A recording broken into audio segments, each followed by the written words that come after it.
நீரில் ஊற வைத்த பாஸ்மதி அரிசி, வெங்காயம், தக்காளி, பச்சை மிளகாய் மற்றும் மணம் கூட்டும் மசாலாக்கள். முதலில் சிக்கனில் தயிர், மஞ்சள் தூள், மிளகாய் தூள், இஞ்சி பூண்டு விழுது மற்றும் உப்பு சேர்த்து நல்லா கலக்க வேண்டும். இத குறைந்தது 30 நிமிடம் ஊற விடுங்கள். இது சிக்கனுக்கு நல்ல சுவை தரும். கடாயில் எண்ணெய் ஊத்தி பட்டை, கிராம்பு, ஏலக்காய் சேர்க்கவும்.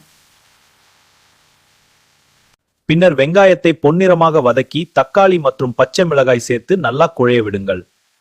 இப்போ ஊற வச்ச சிக்கனை சேர்த்து நல்லா கிளறுங்க. சிக்கன் வெந்து விட்டு எண்ணெய் மேலே மிதக்கும் வர சமைக்க வேண்டும். இப்போ ஊற வச்ச அரிசியை மேலே பரப்பி தேவையான அளவு தண்ணி சேர்க்கவும்.